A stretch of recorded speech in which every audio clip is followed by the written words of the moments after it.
Hello. This is an amazing interview I did with the incredible Doug Aldrich. Spoke to him on April 5th, 2013. I go way back with Doug. In fact, we were actually batting around some song ideas way, way, way back in the day. Nothing ever happened, but he indulged me and we sat down and he played some amazing guitar riffs and I messed around with lyrics and stuff. But anyway, Doug is one of the sweetest people on the planet and also one of the most creative guitar players. So I know you'll like this one.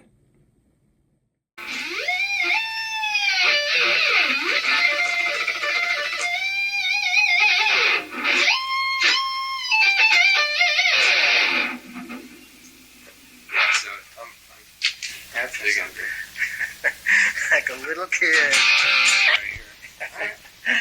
So,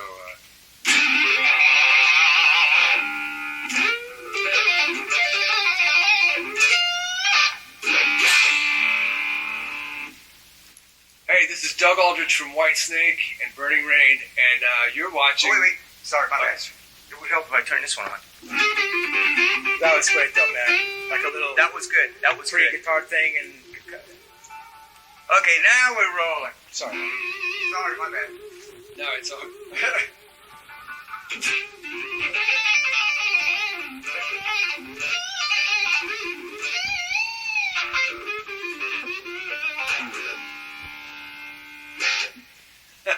That was great, man.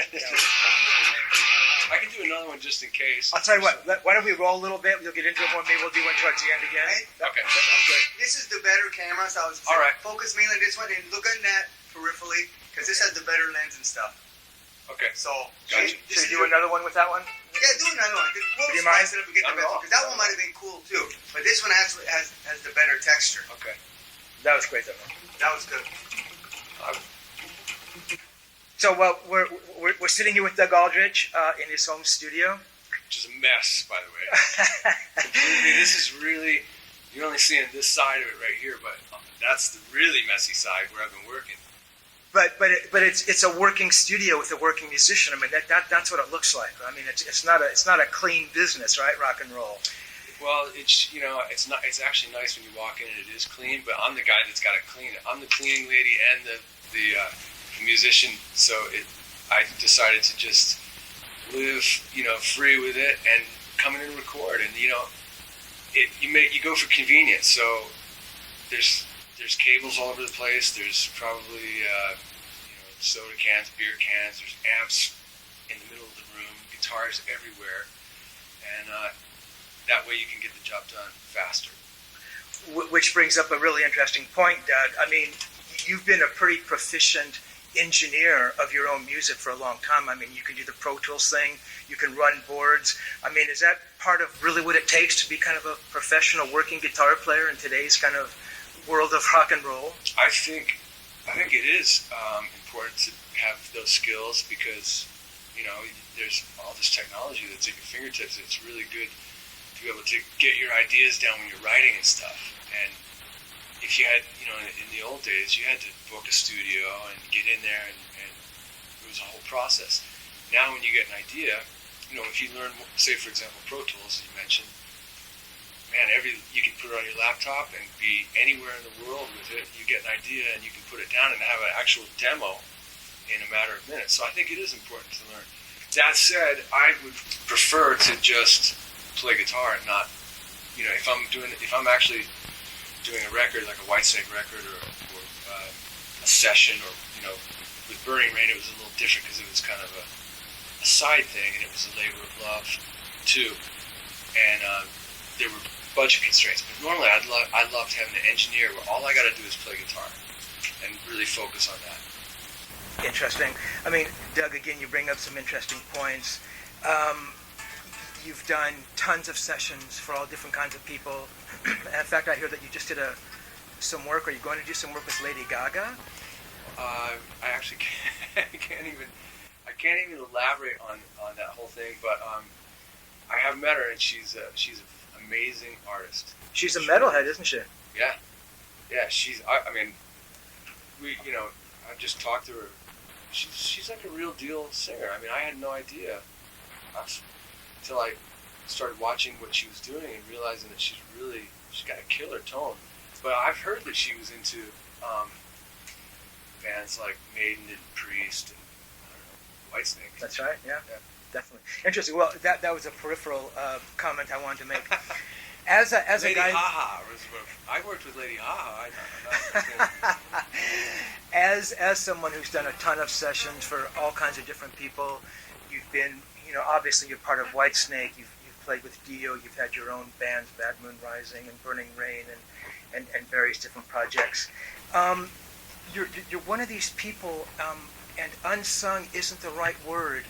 We were talking earlier, and I mentioned maybe underappreciated. I think what you bring to everything that you do is that you make everybody better around you, and that maybe you do fly under the radar a bit. I mean, we see a picture up here with Jimmy Page, and we're talking about real rock gods, But I mean, maybe you're one of these people who is kind of, to use a sports analogy, you're like the perfect utility player, or you're the perfect sixth guy. I mean, do you have that sense of yourself as a musician? I mean, as someone who's always there as kind of this professional and articulate and passionate kind of a side guy. I mean, well, I don't even think about it. But if that's what, first of all, thank you for the kind of compliment, because that was really nice. But I'll say this. If I'm the sixth guy and that's what I am, I don't really know if I am or not. If I could be the last guy. But if I'm on the team, we're all getting the ring. If we win, we're all getting the ring. So I'm cool with that. But I mean, I kind of have a personality where I really, kind of apply myself in what I'm doing. I get into it because I really do enjoy my work. I love it, and I'm so blessed to be doing what I do, and to work with the caliber of musicians that I have gotten to work with is, I think I've been really lucky. So I don't know if I'm the sixth man ain't bad, but I'm definitely a good right hand man.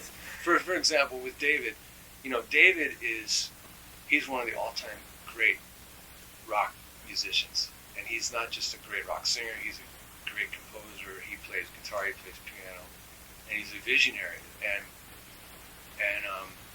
I think those are all together. Those things make him maybe the best heavy blues, heavy rock, best rock and roll singer in my opinion in the world, and like a treasure. So to work with him is awesome, and to be able to in some way help him with his vision of Whitesnake and be a part of it, it's been great. So I mean, what was that like when he first called you? I mean, was that a relationship you guys had been nurturing? I mean, did he call you out of the blue? How did that kind of happen? He did call out of the blue. I had never met him. I was, some people that I'd worked with were really influenced by him back in the. It kind of jumps back a little bit, this whole thing, because I was in a band called Lion. Sure. And the singer of Lion, Cal Swan, was, first of all, he was a really talented singer and great. And I learned a lot from him too. But he was a massive Coverdale Whitesnake fan. And I kind of didn't really know about Whitesnake. I mean, they were just starting to hit with Slide It In the U.S. And he was playing all this other stuff, like Fool for Your Lovin' and Ready and Willin', and the older, I think his favorite record was Come Get It. And so he had that going all the time. And Lion kind of based our sound on Whitesnake.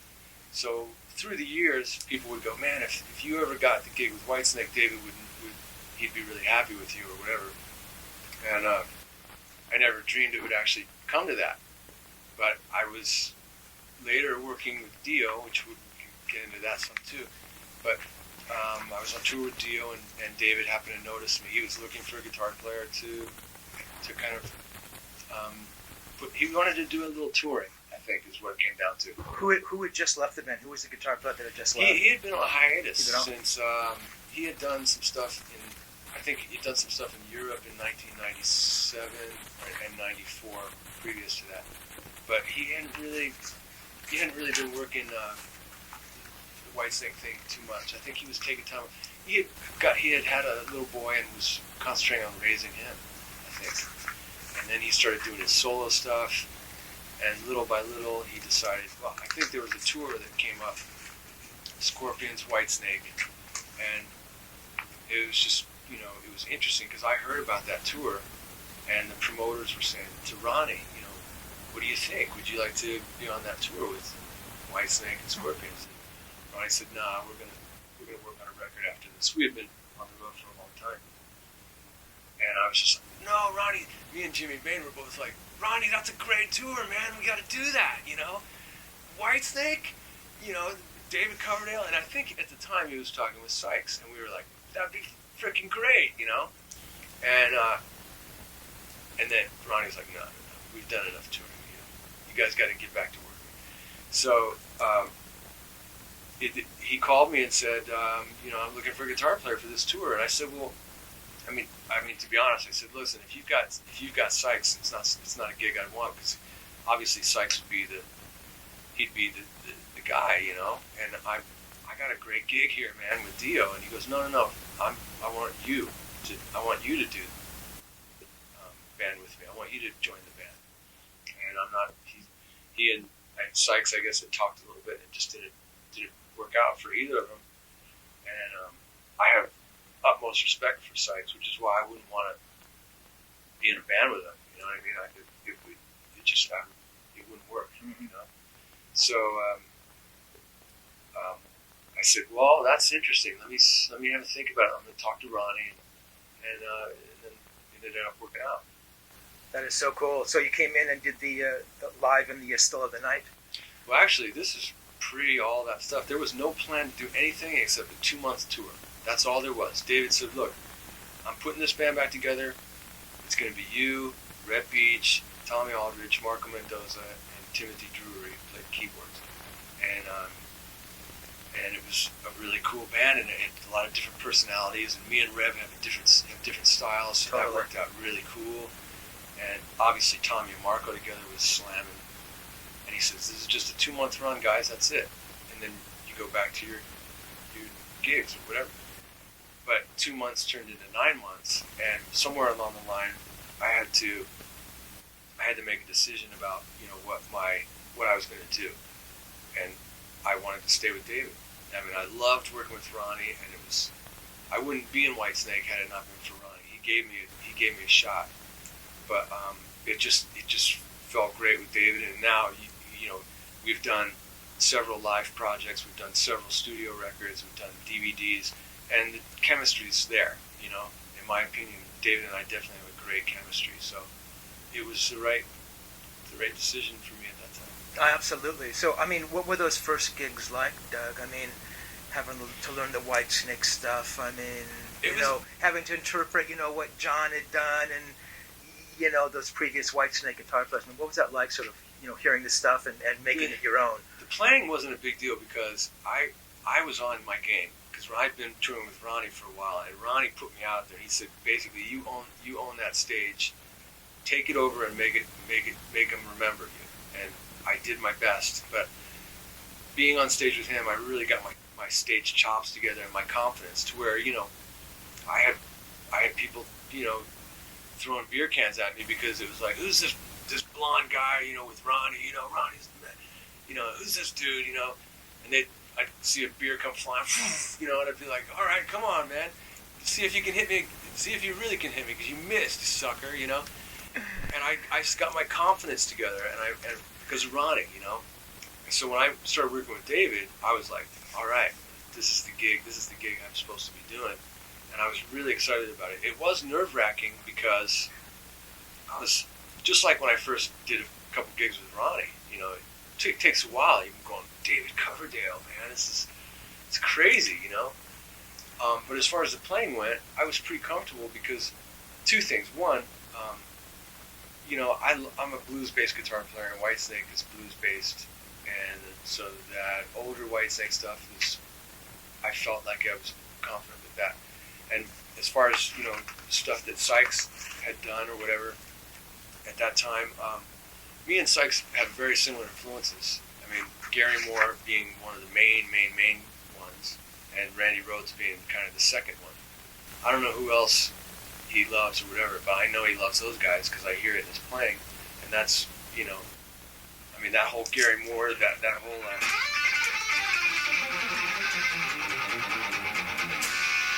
kind of staccato picking thing where he would.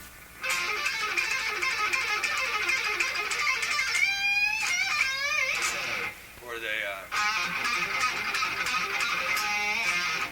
And the kind of bending that Gary would do, those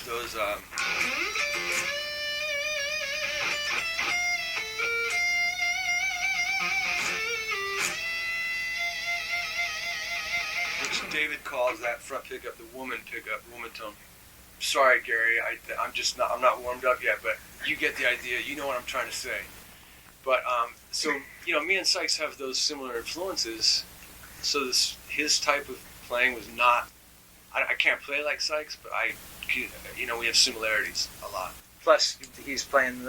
We talked about before the black Les Paul, and it's a little similar to what you were doing. Well, actually, I was playing my black Les Paul in Dio when we would do when we were doing Rainbow stuff. I had a Strat that I would play, or some of the Dio stuff, and then when we would do the Sabbath stuff, I used my black custom.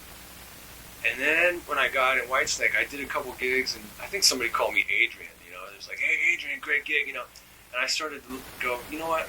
I don't want to play this black custom anymore. It's kind of a Sykes thing. I had been acquiring some different Les Pauls, and one of my very first Les Paul was a gold top, and so that's what I gravitated towards. And actually, some guys, Dave Menichetti being one of them, said that was my best sounding Les Paul. Is this one right here?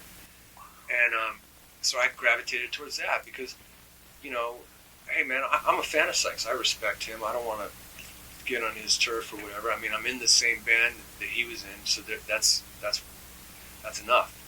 But David liked that I played Les Pauls, and to be honest, when I listened to the live Dio stuff I had done prior to joining Whitesnake, when I put on that custom, it sounded big.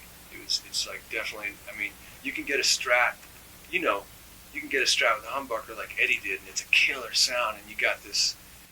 It's a very shreddable kind of sound. You got the whammy bar, and you're rocking, But something about the composition of a Les Paul, the woods, and everything it's just different, and it's a little. I don't know. It's a little bigger. That's so interesting because I mean. If we think of guys who have sort of, basically started with Les Pauls and remained with Les Pauls, there aren't a lot of them. I mean, typically, modern guitar players are playing something with a whammy bar. So, I mean... And Les Pauls are heavy, too. So they're heavier, exactly. So what comes to the guys who come to my mind are Slash, Zach, there just aren't too many guys who've remained, especially playing the Les Paul with Ronnie. I mean, that's kind of a... Well, yeah, I mean, we were playing Sabbath songs, so you wanted it to be, I mean, Tony Iommi's heavy, man. You got to go pull out all the stops. Yeah. I just, I had a white Les Paul and a gold Les Paul and whatever, but with Dio, I used the black one, and I got comfortable with it. But when I got in Whitesnake, I put it away, and I just basically use it for recording. But I started with Les Pauls. And then I went to Jackson, and I went to Fender. I love all guitars. I want to own one of everything, But somewhere along the line, and I think it was, in line I always record with Les Pauls because they're just the go-to thing. And then sometimes if you're doing a solo or something, you might do it with a Charvel or a Strat or something maybe. But there's been no rules really for me. I'd use whatever I felt like using really, and I felt like Jackson was a good cross between a Fender and a Les Paul, and I got on really well with Grover. And Grover ended up leaving the company, and that's when I kind of lost interest and started going back to older instruments and stuff, Fenders and Gibsons, whatever. And but the Les Paul is a heavy guitar, and man, you get these, get these back problems once in a while. If you're playing 150 gigs a year and you have bad posture like I do, it can beat you down a little bit. So sometimes those guys that have been doing that and they're getting older, as we all do, they maybe go for a lighter guitar or something. I mean, you bring up an interesting point. I mean, Jerry Cantrell just went through his second shoulder surgery. Is that right? Yeah, he had to postpone the recording of this that new record that just came out.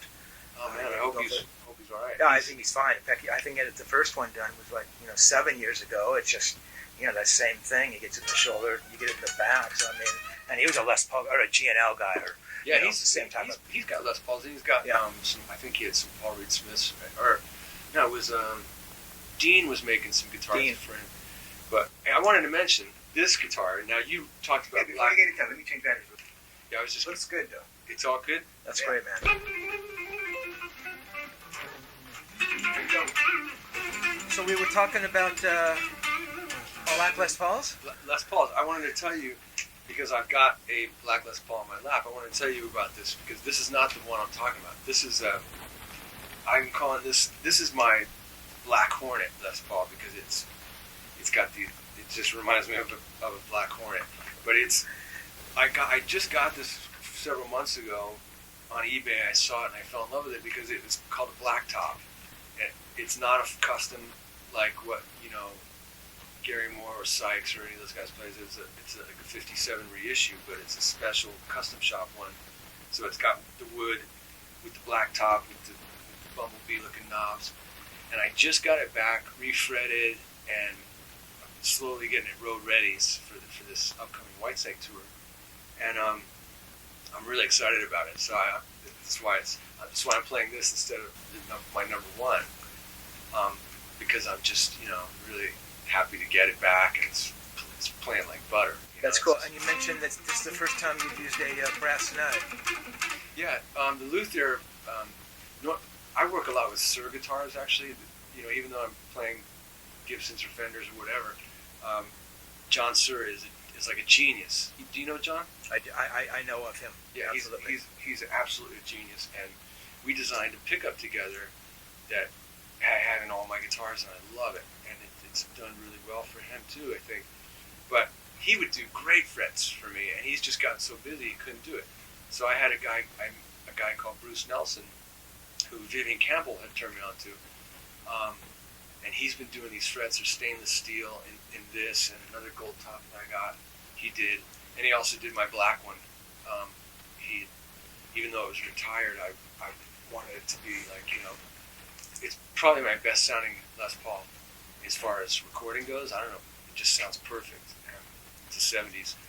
But this guy, I'm going to take on the road because it's different. It won't be, equated to anybody past Whitesnake. But so that's why I'm playing this right now. Interesting. So, we're talking about tone. You brought up Lion earlier.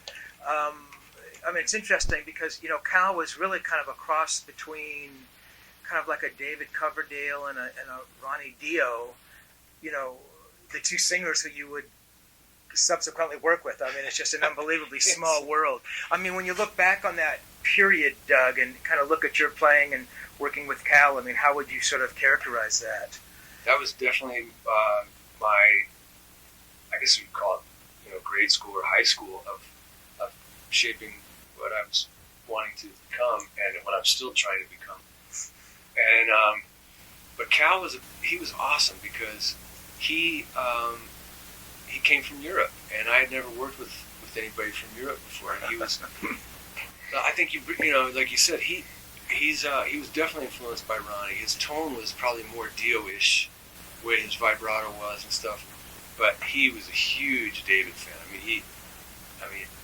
He absolutely felt like he was channeling David. And we, some of our songs, like he'd go, hey, we got this new song, we'd start playing together, we'd write together, and he'd go, I'm going to call it Come On. And I'm like, Come On? What kind of title is that? Well, it turns out it's a Whitesnake song from way back. So there you go, Come On. We're definitely influenced by Whitesnake. That's interesting. And actually, the big song you guys did the theme song for the Transformers. Yeah. That was a pretty interesting song, actually. That was, we took the original, what do you call it? The original song that was just a little short 10-second thing, and we turned it into a full song. It was a little spot that they played, when the TV show came on. But yeah, we got our names on that song, and it was actually pretty cool. It was a successful movie in some sense. It was kind of a B movie, but pretty successful, and it's still people still watch it. Like, it's a throwback movie. Definitely. I mean, Doug. I mean, if you look back at that guitar player, that Doug Aldrich playing on those Lion records or the EPs, I mean, you know, what would you say about that guy? I mean, what kind of a player was he, and what was his tone like? Well, I was definitely, and this is another reason why I really love. I would probably. It's hard for me to look back on myself because I just go, what a dork, what a I mean, just nothing good. I'm very hard on myself. Are you really? Yeah. I'm a perfectionist, and it kills me.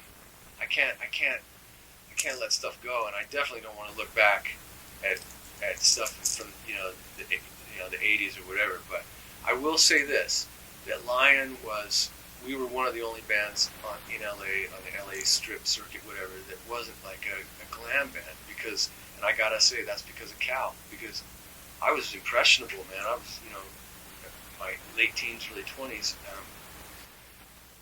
Late teens when I moved to Los Angeles, and the people I started seeing walking the streets was Motley Crue and Wasp and Rat and all these guys, and I could have easily wanted to be in a band like that, but when I started working with Cal, our sound was definitely it wasn't a glam thing, not that glam was bad, it's just that's what we wanted to be. I loved Zeppelin and Deep Purple, and he loved Thin Lizzy and Whitesnake and Status Quo and a bunch of other bands I can't even remember. But so we had a different sound, and so he absolutely was like, if we were trying to be the same as everybody else. We were trying to do our own thing, and I think that's ultimately what hurt us, because the bands that were really popular and that were getting signed were the bands like Poison and stuff like that. Interesting.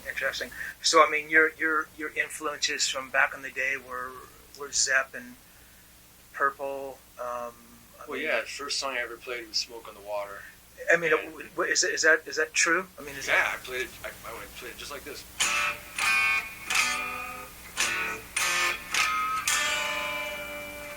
You know what I mean? Wrong key, wrong chords, whatever, and with intonation problems.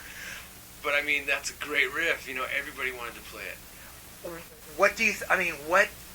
Can you put yourself back into that little Doug? And I mean, what was it about that just so touched you musically? I mean, what was it about Richie's playing? I mean, well, I would say this: I loved that song, and I had heard Hush, but I didn't really know Purple at that when I first started. I just knew some songs on the radio, which was that.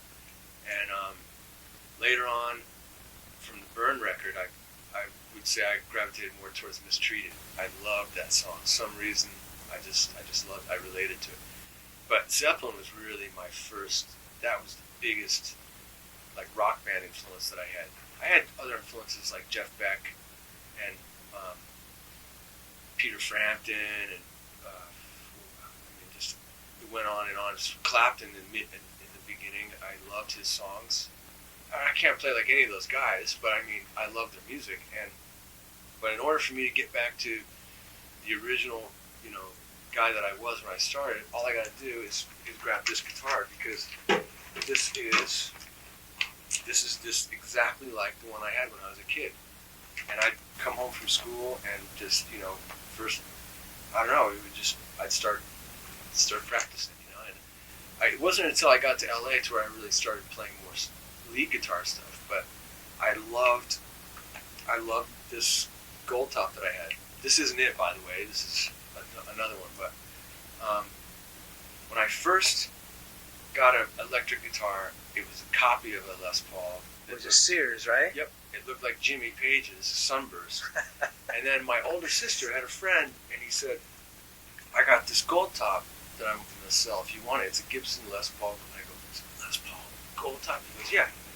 And I saved up my money. I went over to pick it up. I opened it up. I look at the headstock right away. I'm like, cool. It's a Les Paul. It's a Gibson.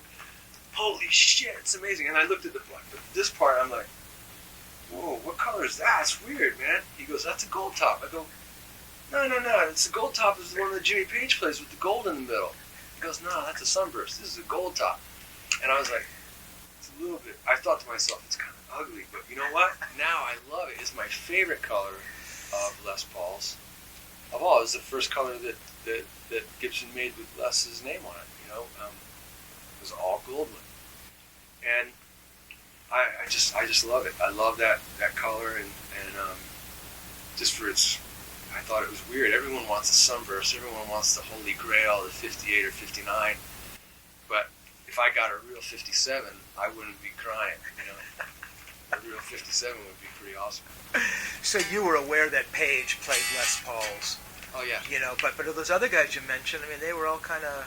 Well, I guess Beck was playing, you know, the Les Paul back in the, you know, Rod Stewart band, but... Well, he was playing Les Paul too. I mean, I don't know what Blow he played. by Blow. That's right. Yeah, and even he had a Les Paul like this, kind of like this black one. He had that on Wired cover. I don't know what he played on the record. It's probably more Strats, but I remember that picture from Blow by Blow. That's right. That's right. It was awesome. It was that he had a 54 Oxblood, whatever it was. And in fact, I mean, Jeff was one of the first guys you kind of picked up on, wasn't he? Him? Yeah, my sister turned me on to Blow by Blow. It was Blow by Blow. That's what you heard. Yeah, and I loved it. His I mean, when he would do that, I mean, it's going to be hard to do it here without having it loud enough. But when he would do that version of 4-pipe hat, and he'd go.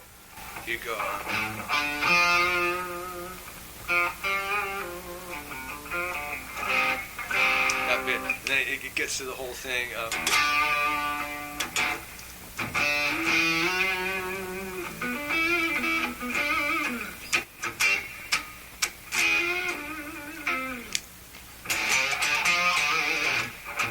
He had all these different tones going on. There was all his fingers, but when he got to the part where he goes, and this was the one that killed me. He would go. I can't do it now because it's got to be louder to get the feedback,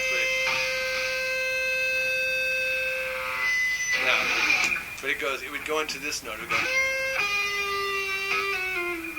and I was just like, whoa, that's unbelievable. It blew me away, man. So that's when I started, that was Wired actually, but Cause We Ended as Lovers was the premiere track for me on. Was it? Yeah, that was Blow by Blow? And then, you know, the first was a kind of a funky sound that I really loved, too, that he would do. And these different things like...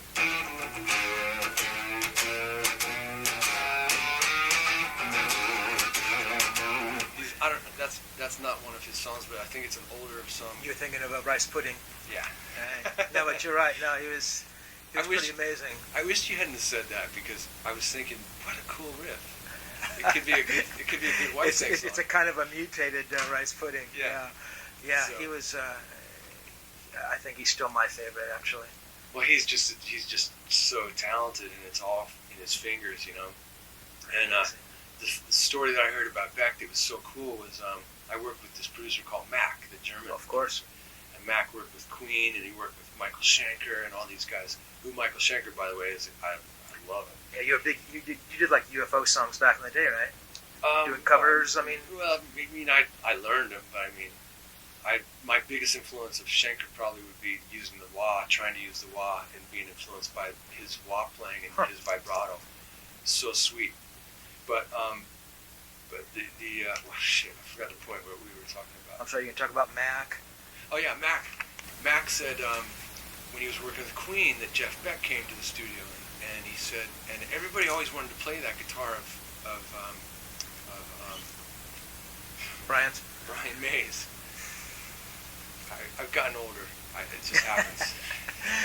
Anyway, so everyone wants to play that guitar of Brian May's, but it's kind of a bastard. I don't want to say bastard. It's kind of a homemade, guitar that apparently I don't know if you've ever played it. I actually did play it once. Apparently, it bites back when you play it. It's so weird. It's unbelievable. And Max said everyone would pick that guitar up and it would just always be out of tune. But one guy, and it was Beck, picked it up and it was like, wow, he would just bend the chords right into, unbelievable. Like individually finger, the chord so that it was in tune. And he just did it without even thinking. He's just a master, But I still go pound for pound. If you look at the whole thing, the body of work, and what resonates in my heart I go with Jimmy Page. Jimmy Page. Yeah. I mean, Hendrix is amazing, but still, I gotta go with Jimmy Page. And Van Halen, and Randy Rhoads, and Gary Moore, and they're all unbelievable. But Jimmy's the one that started it for me. it's pretty remarkable. I mean, really when you think of Jeff, I mean, you think of a guitar player who doesn't really write. Most of those songs are brought to him right by his keyboard players, or but you think of Jimmy, well, I mean, he's writing all that stuff, he's producing it and arranging it, and it's pretty remarkable. Well, and I mean, the thing that's interesting about Jeff is it seems like he didn't really care about being a famous rock musician or even a successful guitar player. Maybe he was more interested in his cars or whatever, and the music was just something that he did, he was good at, and he would do it, but I mean, he probably was like, okay, I gotta get that new car, well, I better do a record, or something, I don't know. I don't think that's far from the truth, because I remember, they asked the Jeff Beck group to play Woodstock, and they didn't think it was really worth doing, and I remember asking Jeff about that. He goes, yeah, we didn't play, and he wasn't like a big hippie person, He says, yeah, we didn't play. It's not like someone else would have looked back at missing Woodstock and going, oh my gosh, God, why didn't exactly? I do it? But with him, it's like, yeah, we didn't play, Yeah, but it's another gig, Exactly. So I mean, Doug, can you remember back when you were just a little guy and you kind of had the Sears in your hand, and the first times you held the guitar? I mean, did it touch you? I mean, can you remember sort Absolutely. of holding it and putting your fingers and maybe learning the first, kind of tweaked version of Smoke in the Water and that thing? I mean, it still resonates with you? Totally. I loved just to be around the guitar, even if I didn't get a chance to play it. I mean, I would gravitate towards, if there was a band playing or something, I'd gravitate towards the guitar and just be fascinated by the sound of it. And when I actually started to learn, I didn't have an electric. It was on a classical guitar that my younger sister had, and it was just an immediate, I guess, the feeling of what a kid feels like when they first learn how to play a video game these days or something, But there's no substitute for playing an instrument. It's just so fulfilling when you're making progress, and especially when you can play some songs that you really love. That really gets you inspired. And that's what I wanted to ask you. I mean, was there a point in time when you could kind of play maybe Smoke in the Water the right way, or where you kind of said to yourself, hey, I can really see some improvement. I'm really, were there moments where you could play like a certain riff that you couldn't play before, where you could sort of sense moving forward? People would show you little tricks now and again, and little things like, no, it's played like this. Where go, oh wow, well if that's played like that, then this other one's probably played like that too. And so that would be a big thing. And I mean, one of the first big things is learning bar chords, so you can get off of the open chords down here, right? And you actually, go, whoa! I can use all these frets. That's like a big deal. And but as far as I was mostly a rhythm guitar player, and I obviously rhythm is the most important part of the song anyway, because you're playing it most of the time. But when I was in school, I played rhythm guitar. That was it. When I moved to California, I got in a band. I mean, I was still, I didn't know what scales I was playing, but I had acquired a little bit of chops or whatever, and started playing around the town, and people were like, well, I like your playing. And I started to go, okay, I'm going to work on it a little bit. But I didn't know what I was doing. Eventually, you might have heard the story, but I got called to audition for Kiss for when Ace left. This was in '82. And he left, and Eric Carr was in the band, who was the drummer at that time, and he came and saw me play a couple times, and then invited me to the record plant. And this was before they had no one had seen their faces. They'd still be walking around the streets like that. But as much as I was more influenced by bands like Zeppelin and stuff, I was like, oh, okay, this is what happens. You move to Hollywood and you join Kiss or whatever. So I went to the studio and played, and they were working on a record, and really nice guys. Just I felt like I really felt like a little kid, But I remember Gene going, you know that, I was playing some solos on some of their tracks and stuff, and it felt good and it sounded good. But he goes, what about doing a major thing on this song? Would you ever consider doing a major type thing? I was like, major? What's that? He's like, do, re, mi. I go, oh, I know that. Okay, I'll do that. And then he wrote down some songs. He goes, meet us at SIR, this big airport hangar of this place, and there was Marshall stacks. I mean, I think I had like 5 stacks to play through. And we jammed, and then they called me back again to play. And I didn't get the gig, obviously. I was definitely too young, but it did wake me up and go, you know what? I gotta get better. I gotta practice, really learn, and I started to teach out of just by default. I don't know. Kids in my neighborhood me and these guys were living in this apartment, crashing, and some kids would come to gigs and go, hey, can I get lessons? And it's like, sure, I'll charge you $5. And that turned into really teaching at a shop and being around real teachers that could teach me some things, and I started to learn a lot. What shop was that? It's called Instrumental Music. It was in Thousand Oaks, and at that time, in the early '80s, you got this area in California out there. It's called the Conejo Valley, Thousand Oaks, and Westlake Village, and Newberry Park, and these are all high schools in Simi Valley, and this is kind of north of LA, kind of up the coast a little bit, but it was, everybody wanted to be Eddie Van Halen at that time. Everybody wanted to play like Eddie and Randy and Iommi and Blackmore and Page. And so there was a lot of kids wanting to take lessons, and I was playing guitar all day long. So it was a really good period to improve. So you really came together for you at that point, both out of necessity by teaching. Yeah, when you work on scales and you're teaching somebody to play cleanly, and you're doing this all day long, by the end of the day, you're wailing, man. If you're not completely fried, at least you can play. That's interesting. And I was definitely, I'd come home from teaching and practice, after teaching all day. It was just, I wanted to be better. I still do. Now it's just life makes it difficult for me to find free time to practice as much as I want to.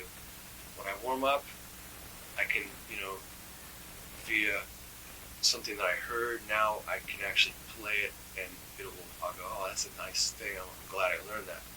And then little by little, muscle memory takes over, and you can do it at any point. But when you got kids and bands and responsibilities and stuff like that, it makes time to practice a little bit harder. Cool. So we're talking about kind of, as John Lennon said, life is what happens when you're busy making other plans, right? Is that kind of what happened between sort of the last Burning Rain record, Doug, and this new one? A little bit of a couple of years of past there? It started off as something that was pretty much for Japan only at the beginning, and it was definitely at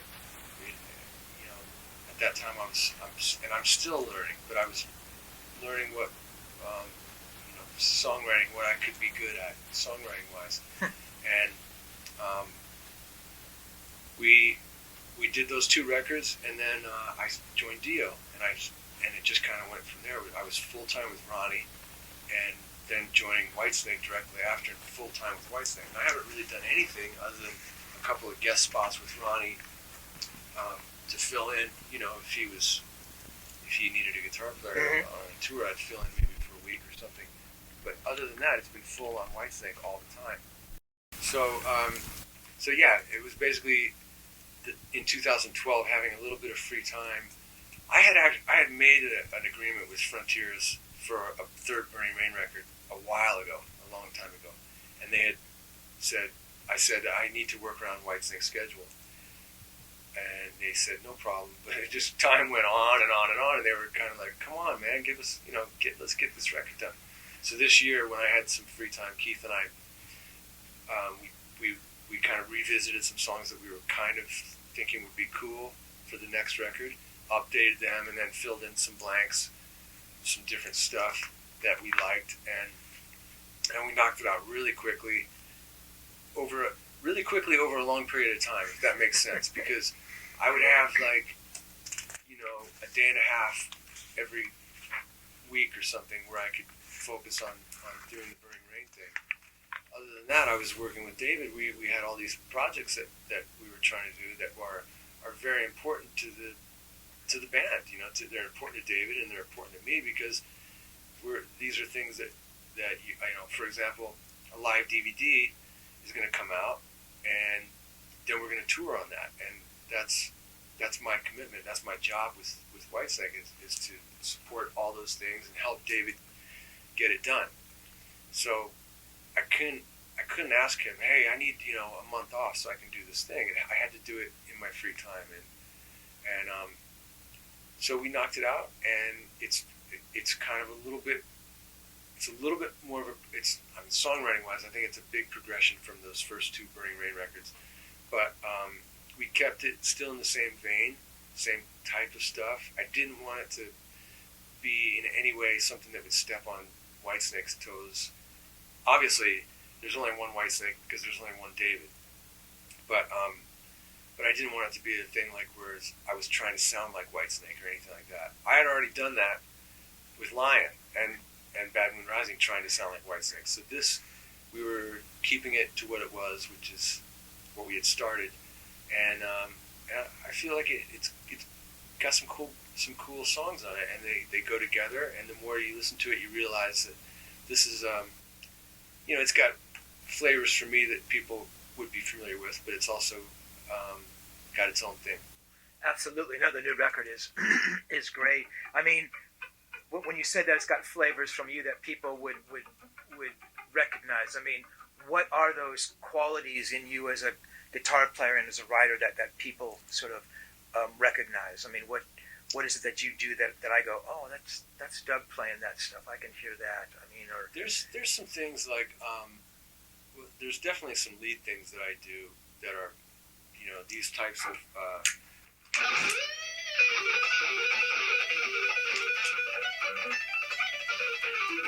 those types of 6-note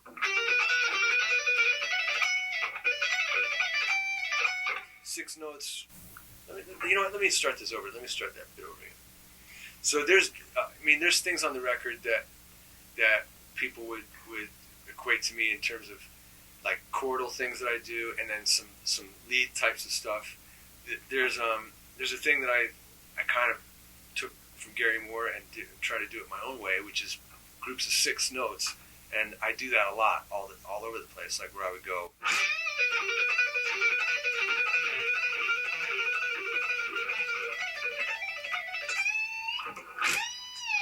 Like these types of 1, 2, 3, 4, 5, 6, 1, and sometimes I'll throw in. You see, I throw in a couple extra things here and there, but it's basically the same.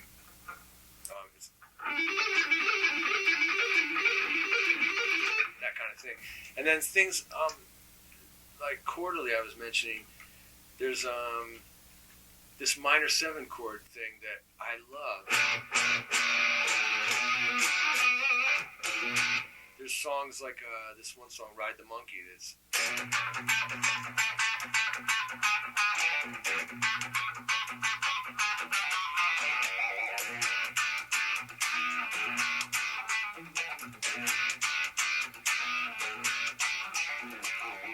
and it's kind of something that I just love the sound of. You can make a lot of different riffs with that chord. It's so cool because I have it marked down here. I mean, your rhythm and the way that you're muting and playing that riff on that thing it's just unbelievable. Well, that's one thing that you bring up is one of the most important things about aside from being in tune. One of the most important things about playing is the right hand, because all these little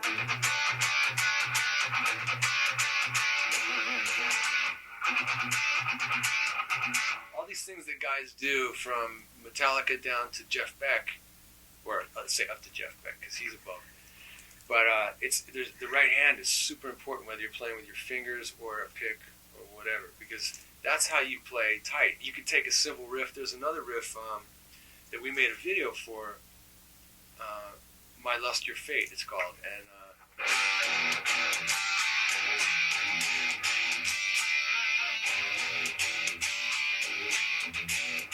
it's like, it's all the right hand. This hand's not doing anything. It's the right, it's the muting and the stuff that, because if you played that without muting it, it would be, so it's very important. And for stuff like the,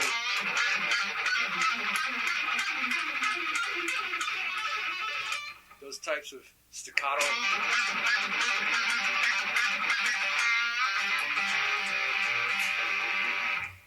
they sound good when you're muting in between the notes. It kind of cleans it up a little bit.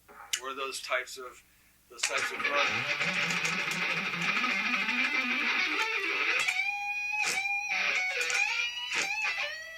These types of,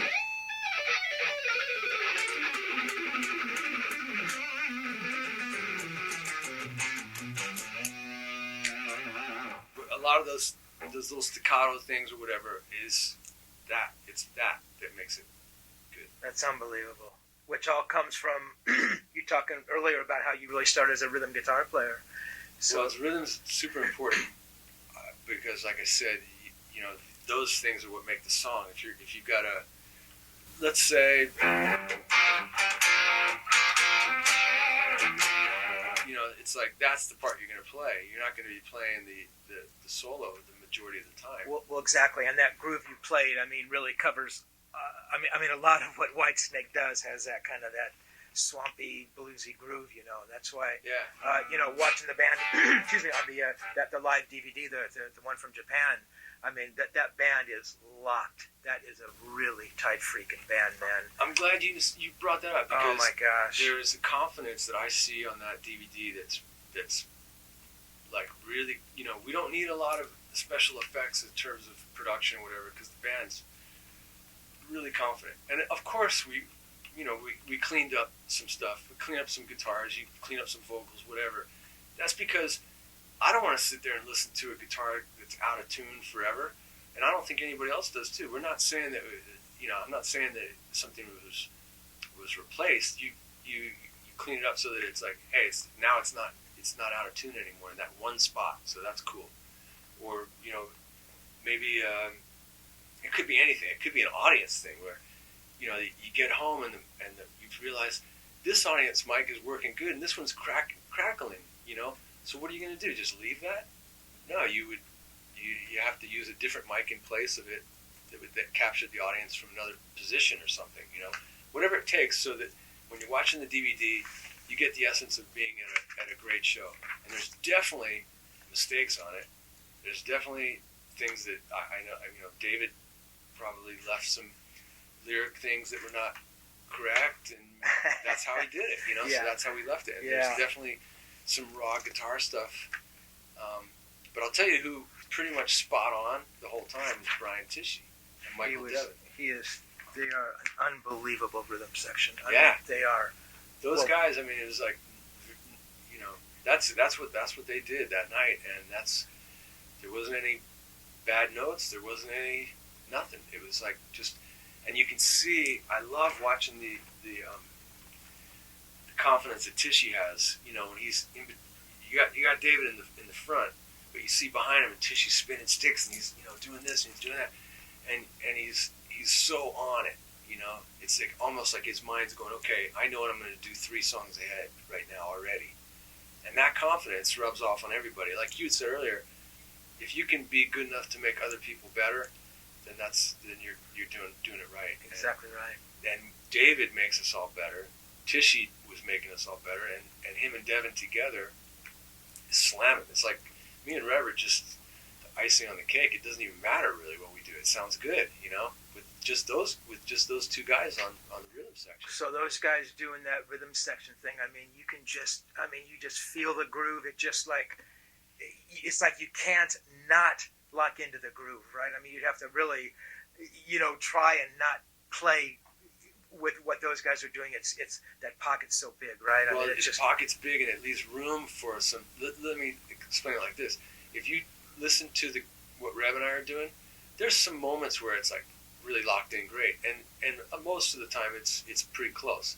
But there's also some stuff where Reb and I are, we might have some timing things going on between us, but because those guys are so solid, it almost doesn't matter.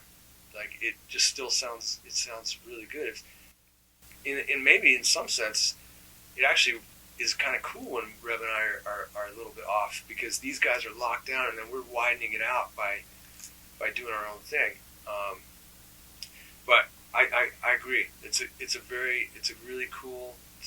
It's a cool DVD, and I like the fact that generally I don't want to sit there and watch a show that we did. I think the last one we did live in the Still of the Night in 2004, I watched it once, and that was it. And this one, I was forced to watch it a few times because we were mixing it together, and the guy would send the director would send a video edit of what the video was going to look like or whatever, and so it was on the screen. I couldn't help but seeing it, and it was pretty cool. I was actually thinking it was pretty good. It was pretty amazing, man. I love the 6-string showdown you do with Reb. I mean, at that point, Doug, are you on sort of creative autopilot? I mean, not that you know exactly what's going to come next, but you just sat here and you showed us those trademark Doug Aldrich licks. I mean, does it just naturally fall beneath your fingers? I mean, do you have to think about what that next section is at all? I mean, are there moments when maybe one night is better than the other? That I don't even remember what we did that night. I mean, I would never have remembered what we did or where we were on stage, and to see it caught within however many. I guess there was like 8 or 10 cameras, something like that. Cameras. It actually was pretty entertaining to where normally, guitar solos or drum solos, that's when you definitely want to go get a beer or something, go get a hot dog. I've seen, we've all seen Eddie Van Halen's guitar solo, that, and Randy Rhodes's, and those were great, and Yngwie. There's, only so much that you want to see after that. But this was pretty cool the way it was filmed. But I don't remember what we did. When I saw it, I was like, well, that's not bad. There was a couple of spots where I felt like, we didn't do it as good as we had done it some other times. But, you gotta, it is what it is. Just go with it. Yeah, I mean, my sense of it, I'm just watching you play, and it's like, I mean, it's just, my sense of it is that this guy is just so good. You're being way too kind. No, I'm not, and I can be pretty critical about him. And I can look at a guy's playing, and I mean, and know, and maybe every note wasn't perfectly articulated, but just the combination of things you did, and the bending of the neck, which is a very cool thing you do, and just the muting, and there was some tapping. I mean, I know the Reb does that thing. It was just Reb's a master at that, but I appreciate it, man. There's, like I say, on a guitar solo situation, you're in the moment a lot, and I know that I could do a much better job. I know Reb could too. I know we could do a much better job, and well, that's that perfectionist coming out in you again, right? But I mean, the bottom line is that when you watch a show like that, that's a snapshot of that night. So you can't fit everything that you ever did into that one show. It's just right. And the other side of this coin here is that you will never see this guy Doug Aldrich playing guitar like I will, like a fan will, right? You will never have that vantage point. Even when you sit back and look on that DVD, it's you watching you. So you'll never ever know what it's like for the fan to look at you. And it's it's one of those, whatever that dichotomy is, so as much as you think, oh, well, I could have done it better, more perfect, you'd ask 99.9% of those fans, and they go, wow, that was the greatest thing I've ever seen. Well, I'll give you the you know this because you've been in the business for longer than I have, but the trade secret is, okay, and I didn't know this because I've never mixed anything live really before, but you could go, you know what, that wasn't like the best thing that we did or whatever, like me and Rev did, but if we just turn up the audience a little bit louder right there, maybe it'll seem like it was cool, you know? So, yeah, that's what we did. That's interesting. Because especially, you know how reserved it is in Japan, the audience, we had mics everywhere to capture them because they're not going to be super loud, but they're very responsive, but it's just kind of very polite and quiet. We needed to make this thing sound like it was a big rock show, and fortunately we had all these mics. So, and there was only one that had been had a bad cable or something, and but it turned out really good. And I'm glad you noticed that confidence thing because there really isn't any special effects or anything to hide on that thing. It is what it is. It was a truncated set, which, believe it or not, the guitar solo that's a shorter guitar solo and a shorter drum solo than normal, and it's plenty long enough the way it is. So it's like I'm glad about that, you know. Interesting. I mean, Doug, you know, it's 3 minutes or 20 seconds before you're going on stage to play you guys play those big opening chords to that first song. Best years we were doing at that time, I think. And That's it.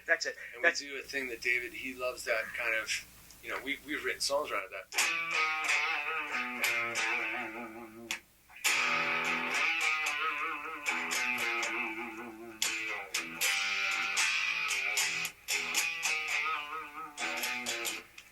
So we put a whole thing.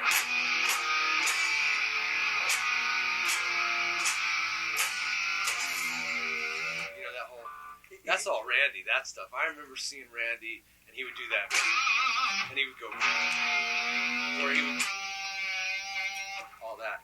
When you're standing up and you've got some leverage, you can almost snap the neck, you know, but, you were mentioning about the neck. No, that's cool. That's very cool. So it's 10 seconds before Best Years, and you haven't played Note 1 yet. I mean, what's going through your head? You know it's going to be filmed. It's in Japan. I mean, is there a sense of nerves? I mean, do you ever go through that when you go on stage? I mean, do you still go through that, or is it more like I kind of know what I'm doing here? It's a good feeling when you do that many gigs, and we had just come off of a I don't remember how long. 2 or 3 week break, so everyone was really rested and in good shape, you know. We weren't beat up from traveling or whatever. That, you know, it was like we flew into Japan, and that was either our first show or maybe our first or second show, but we were fresh and we were confident. But yeah, there is some nerves when you know that there's going to be a camera up your nose the whole night. And the lighting is always a little different than what it normally would be because the cameraman asks, hey, you know, let's get more light on this or let's do less light on that, and it throws you off a little bit. But I mean, you know, we had done probably 50 or 75 shows before that, so we were pretty much firing on all cylinders. And you know, one of the things about David is that he's the greatest MC that I've ever seen. I mean, guys like him and Steven Tyler and Mick Jagger, they get the audience in their hand, and it's like the rest of us are peripheral around that. You know, people are watching him the majority of the time, so he'd probably be the one. If anybody was going to have a lot of pressure, it's mostly on him, and he's like always like $1 million cracking jokes right before we go on, or you know, he's doing his thing, and you know, I'm like, come on, DC, don't forget, you got to do your chicken dance where you're just, you know, and we just have a good time. Yeah, and I think that shows on that DVD. Yeah, absolutely. I mean, kind of the other side of you know, the big electric stuff, Doug, is you know, kind of the Forevermores and those acoustic songs that you guys do, which I think is very cool. I mean, I know that, you know, if we look back at David's, you know, those first two, you know, solo records that David did, you know, the one that he called Whitesnake and that other one, North Winds. I mean, you know, we hear a lot of that, you know, more organic, you know, kind of, you know, acoustic stuff. I know that David, you know, loves that kind of stuff. I mean, that's a connection that you two guys have, and I think maybe you'd mentioned that you guys are maybe even working more towards that kind of a we, thing? We have a thing where we'll sit down and we'll just start jamming on whatever. Like the other day, I was up at his place, and I'll say this because he already told people about it, but like we'll just go, doing Wishing Well, and he'll hear that. He'll be on his iPad doing his thing, and I'll start playing something, and like that, or Can't Find My Way Home or something, and he'll just start coming in singing. And we found some other songs, which I'm not going to say, that are just amazing. The way that we were kind of banging around with them, and then we started to go, well, what if we took a song like an example would be, let me tell you a song that we haven't worked up that we could say, for example. We could do a version of Slide It In with an open tuning that is very different, but you'd still get the point of the song, and it would be really fun to hear. You might take it like...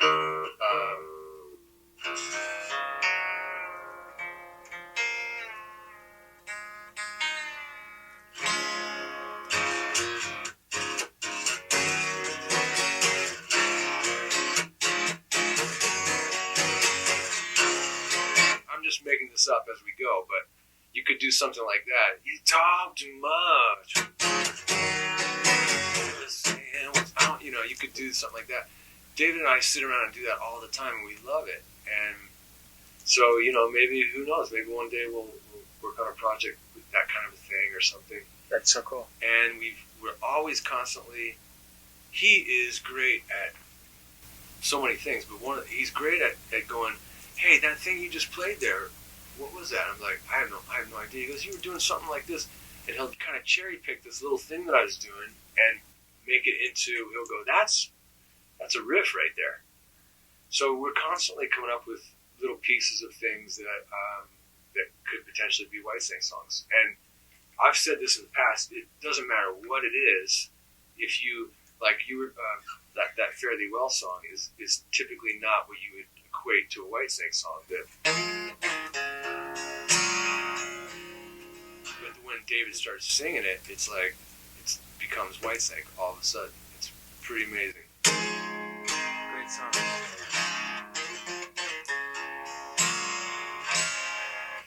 The one that you mentioned, Forevermore, we're still kind of on this tour coming up. We're going to be featuring some stuff from Forevermore, and we've got a bunch of surprises that I'm really excited about, playing some older things that we have never done together before. It was a band since I've been in the band. That's cool. And then we'll still be doing stuff like the Forevermore song, which I'm trying to remember the tuning is. I think it's just a dad guy.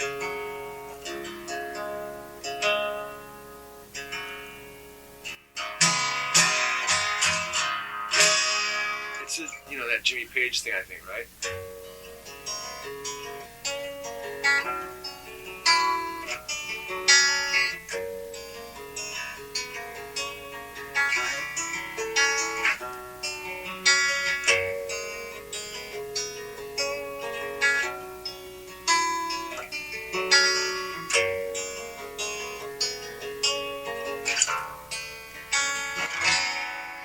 So that song we'll be doing. Sorry about my tone. I broke this fingernail the other day, and it's like it's supposed to sound like like that, and it sounds like it's really soft on that one. But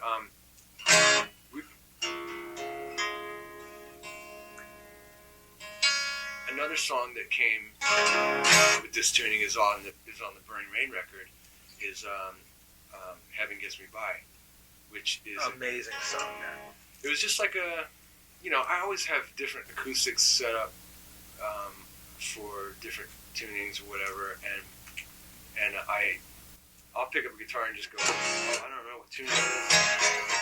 I'll start to play, and I'll go, oh, it's a dadgat, or it's an open G, or it's a whatever, and then we'll work on I'll start playing something, and it might turn into a song. Like Open G was, we wrote a song called One of These Days, which I love that song. It's kind of like a George Harrison-esque type of thing or something, or Eagles, kind of Eagles something.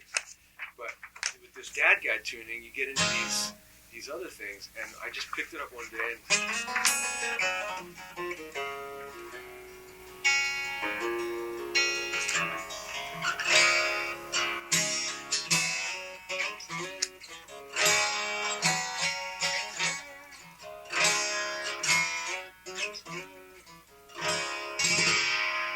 and it's just this part right here.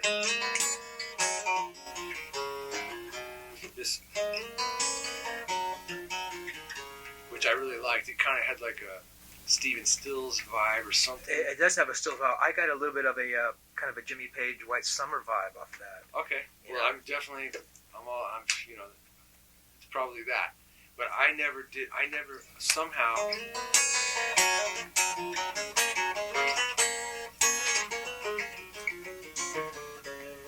I don't know. It reminded me of him a little bit. Steve Stills. Yeah, it does. I don't know why, but I had seen him at the grocery store. Like I saw him too at Rock and Roll Ralph's. You saw him? I saw him. I saw him over at this Ralph's on this side of the hill, not Rock and Roll Ralph's, and I don't know if I had met him before one time at a party, and he was pretty quiet. And I had my son with me, and I would go. I'm like telling Ryder, I'm like, let's go say hi to Stephen Stills. I said, Stephen, nothing. Stephen, Mr. Stills. And he did not look. I don't know if he's deaf or something. I think he's just antisocial. Maybe I scared him off or something, but I didn't mean to. Yeah. Sorry, Stephen. I'm a fan, and I won't do it again. But he is remarkable. Oh man, killer. Yeah, he just came out with the new box set of Crosby, Stills and Nash and Buffalo Springfield, his solo stuff.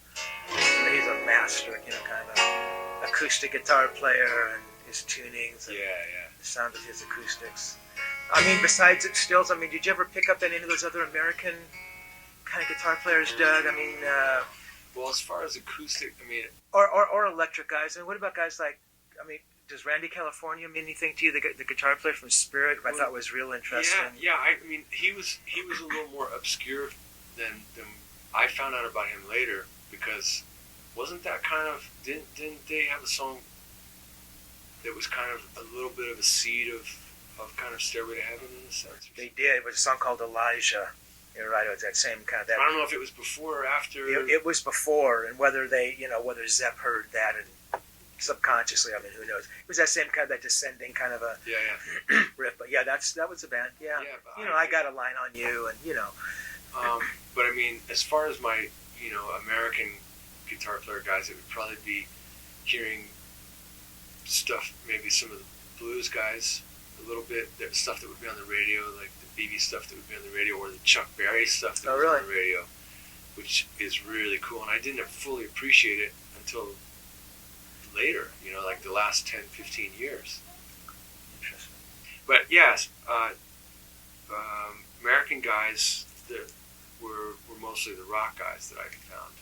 And it was guys like, the Aerosmith guys, or most of my favorite guitar players were European, really, but I did love the Eagles. I love the Allman Brothers. That's right, you were an Allman Brothers guy, weren't you?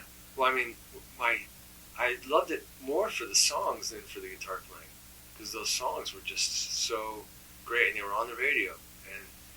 And I still don't know, always who's playing what, but I know I love it. I don't know if it's Dickie Betts or Dwayne who's doing what part all the time. I think Dickie's underrated probably, but I love Dwayne Allman's slide work and his phrasing and he was the guy, he was the leader, right? Yeah. So it was his band. Yeah, he was the man. But then later, when guys and Ted Nugent came out, he was cool, but it was when seeing Eddie obviously was mind blowing. I saw him in '79 on their second tour, and it was like, that really changed you. Well, it was like, wow, this guy is just the coolest, and he's got the coolest singer, and these guys have got great catchy songs, and you know, it was cool. It was different than Zepp. It was different than UFO or Purple or whatever. It was like this party rock thing with screaming guitar, with doing stuff that we'd never seen before, you know. It had probably been done, but Eddie just perfected it and did it his own way. And then seeing Randy Rhoads play was like, I fell in love with the guy, you know. It was like he just smoked my ass so bad that I was just like, oh my God, I've seen it all now. There's nothing left to see, you know. Did you ever see Randy with Quiet Riot? No, I saw him in 81, I guess it was.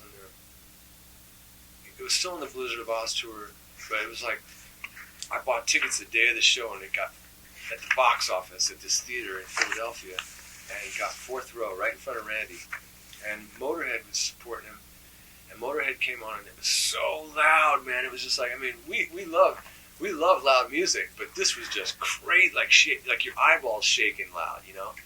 I didn't know if I'd be able to sit through 3 hours of that level. It was just crazy. And Ozzy came out, and it was like the most pristine mix, and the guitar was perfect. You know, everything was perfect. And then, you know, to see Tommy Aldrich play with Ozzy, because I think I was going to concerts as much as possible. I tried to go to see Pat Travers' band, and it wasn't Tommy. So I was like, what happened to Tommy Aldrich? And the curtain opens up or whatever it was, and I see Randy. I'm just like, wow, that guy's smoking. And I go, whoa, there he is. There's Tommy. You know, and they were good. You know, it was a great show. It blew me away. I didn't, you know, both that and the Van Halen. I didn't think there'd be anybody that could top the chops of the fiery chops of Van Halen and Randy. I think that night at least he made me feel like he did. It was just killer, because it was like you know, he was a little more subdued in a lot of ways than Eddie, but he hit some notes that were so mean. It was just like it was just, you know, and that's something that has always stuck with me, and that's why I love Gary Moore so much. Because when he would dig in, man, you'd feel it, you know, and that's what I got from Randy is that. And as far as other American guys, I mean, you know, the list goes on and on after that. Guys like Slash or Zach or whatever, they're all great, you know, in their own ways. Yeah, absolutely. I mean, you know, Doug, over the course of the last hour and a half or so, I mean, we've talked about these guitar heroes, you know, we've talked about Smoke on the Water and, you know, Eddie and Randy and Richie and you know, Clapton and we touched on Hendrix. We forgot a couple guys too, but... Say it again? We forgot a couple guys, David Gilmour being one, because he is... Remarkable guitar player. Pete Townsend. Pete Townsend, remarkable guitar player. I mean, that's what David was saying the other day. He goes, you know, I think that... And it's funny to hear David talk like this, because you would think he would know, because he's worked with Page. But he would go like, I think when Zeppelin was starting, they were doing like, they were going to be they were doing a Who thing, or whatever. He's like, I think they were trying to be like the Who, you know, or something. I'm like, wow, maybe, you know. It was just a random thing that he said, and it just stuck with me. It was just the other day, but Pete Townsend is a killer guitar player, and he's a killer rhythm guitar player, and a visionary. He's the guy, obviously. You know, he had a great cast with him. Oh, unbelievable. I actually think, you know, everybody says that, you know, I mean, for you it was like Jimmy Page. I mean, I really think that the Who, when the Who were at their greatest, I think that they were greater than Zepp. That's just my feelings. I just thought that they were just unbelievable live. And you think about a band that really, you know, like took it outside and kind of jammed a lot. I mean, a lot of those Who songs, you know. The live stuff, yeah. You know, I mean, Zepp, you know, did it in their way, but the Who just seemed a little less controlled, and they just, you know, sometimes it worked amazingly. But even on a horrible night, I think the Who were always pretty amazing live, where if you caught Zepp on a bad night, it was pretty rough, you know. Come on! No, it wasn't. No, I'm just kidding. No, I know. No, I mean, I know what you mean, because I've seen those footage of some of those things that were just like, it's, what do you call it, unabridged or it's just, yeah, unedited stuff. It's just mayhem.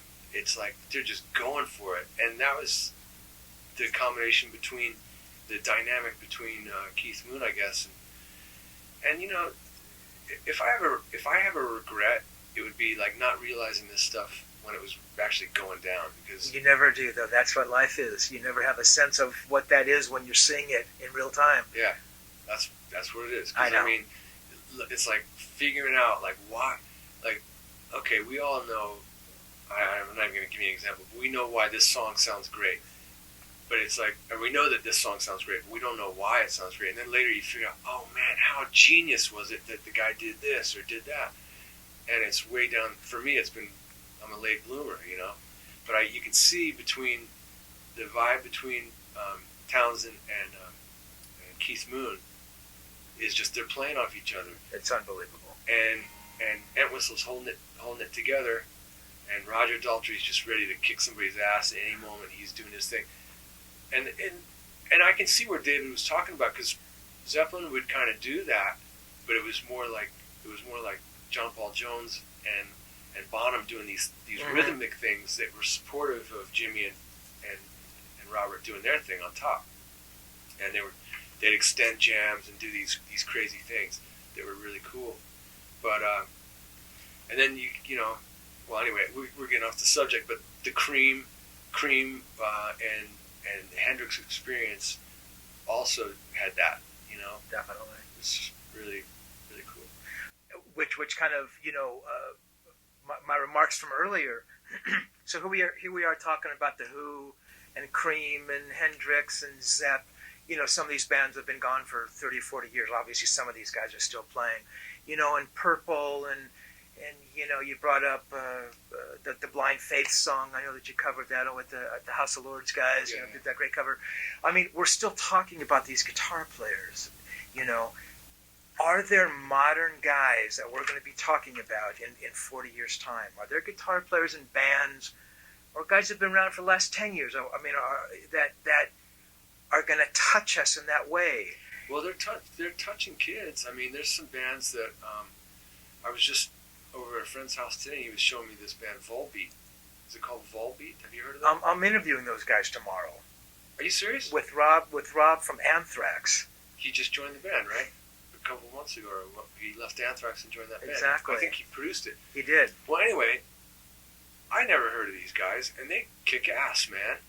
And they're definitely moving people, and so I mean, I think so. I think there'll be some musicians. I don't know that the music industry supports it as much as it did. It's so That's different. true. That's true.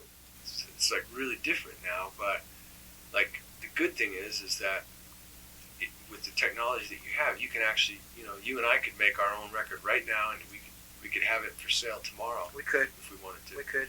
And that's pretty cool, because, you know, like I was saying earlier, before you had to book a studio, you had to have your songs together because the studio was expensive, and it was just a whole thing that you had to plan for. Now it's a little bit easier to get it done and get it out there. True. So, True. Yeah, I mean, it is different. I mean, you bring up Volbeat. I mean, and I think we look at that more as a band and the music they're playing, as opposed to, you know, individual guys. Whatever. Yeah, you know, Michael, who's the singer, guitar player, who's a good guitar player. I don't think he's a guitar hero in any sense of the word. You know, Rob's a very good guitar player, Well, but he just has he's got an interesting style. He's got a vibe with it. But I know what you mean, and I don't know that there is much of that going on anymore, because there's been so many distractions in tech that have come out with technology, that things that distract kids, and you know, it's just not as important as it was maybe before. But I'd like to think that, you know, something will change. Some kid will come out. yeah, Some group of guys. I mean, they don't have to be kids. They could be in their 20s. Mm-hmm. You know, and they could be doing something that's really. And I know there's a couple of bands. There's definitely some metal bands, I think, that are doing that. That are bands that are being really influential with you know, I don't really want to like pin down any names or anything, but I read about this band or that band, and they're selling platinum, you know. yeah. I mean, I guess there are a couple. I mean, Mastodon, who I was never, to be honest, I was never I mean, their earlier stuff, is what it is. But this last record they did, The Hunter, was really good. I mean, it was like it was like Pink Floyd, dark and ambient, and the guy is, it was just real interesting. I thought, there's Opeth, Opeth. Michael, Yeah, those guys very are very good guitar player, but great. he's like an old school guy too. You talk to him, and he goes back to these same guys we're talking about, and if you hear his singing, he sounds like Greg Lake. I mean, he gets all those references, and he was into Crimson, so he kind of comes from that place. Kids now go back to, and not that it's necessarily a bad thing, it's just different. I mean, they'll go back to, Eddie as kind of like the starting point. They won't kind of go backwards before that, so, you kind of lose what came before in some respects. So that's why it's been so cool to work with David, because he is aficionado of everything that led to everything else. Exactly right. And he's showed me, okay, well, yeah, that's where you heard it, but check this out. This is where it was before. Exactly. And that is what it's all about, is going back to the original and digging on that. And that's why I was talking about Chuck Berry. Like, of course I love Chuck Berry's songs, and everybody knew, the Johnny Be Good and all this stuff. But when you start to break it down and go, really, what is he doing? Those riffs are still, we play those in Whitesnake, those riffs. That's true. So we just do them with a little more distortion. Exactly. That one movie, the Hail Hail Rock and Roll, is just, that's one of the all-time, for me, one of the great documentary movies. Yeah. They're doing, for the people that don't know, they're doing a celebration of 60th birthday or 50th? I'm not sure. Do you know the movie I'm talking about? I do. It's Keith Richards is the musical director of this band they put together, and I think it's celebrating his probably his 60th. 60th birthday. Yeah. And he is just like, he's on fire, man. He's like telling Keith Richards, no, man, you don't play it like that. You play it like this. I love that. He's like, man, who's been touching my amp, man? What's going on? And it's like, well, we gotta turn it up. We gotta turn it up a little bit so that, I don't touch your amp. Don't touch my amp. And he's just like, it's just like when we're kids in rehearsal, or even now with Whitesnake. It's so funny because now there's all this technology with in-ears, monitors, and stuff, and you got the sound guys that are all doing their job mixing. And if you go ahead and turn up your amp mid-show, it changes a lot of stuff for a lot of people. With when you got in-ear monitors, if I want to hear, like I've got Reb here and I've got the drums here and I've got David here. If Reb decides, hey, I'm going to turn up, all of a sudden my mix has changed, and the front of house mix has changed. Now he can change it, but that means I got to go and say, hey, that guy over there, bring him down. It's just funny because you still have those things. I think the last tour, there was a thing, I'm not going to say what happened, but somebody put tape on somebody's amp, like on the knobs, like, don't touch these knobs. And it was turned into a whole thing, a whole drama thing. It was, it's funny. It's still relevant that, don't touch my amp. That's funny, man. That's funny. Just a couple more questions here, and we're going to be done here. Doug, I wanted to go back and just talk just a little bit about your experience with Ronnie. Yeah. I mean, was that sort of the first, real kind of big platform for you? Do you think? Yeah. I mean, I had toured in the U.S. before with a band called Hurricane. We had done it was like a 3-month tour, but joining Dio, doing a record, the pressure of that was big, and then doing this big tour and the first few shows with him, we were supporting Purple and Scorpions on the first leg. Then we did our own shows, then we did some more supporting Purple in Europe. And there was definitely, that was a big step for me, and Ronnie gave me a shot, and I want to think that I did a good job for him. You played great on the Killing the Dragon record. I mean, it was really all your own. I mean, you brought your own identity to that record, I felt. I felt I could have done better on that because I came in, the songs had nothing had really been kind of completed. That there was some scratch guitar that Craig Goldie had done, but it wasn't what ended up being on the record. It was like, you know, a lot of times for people who haven't done it, you go in the studio. A lot of times you play, but you'll end up replacing those parts because you're focusing on the drums or the drums and the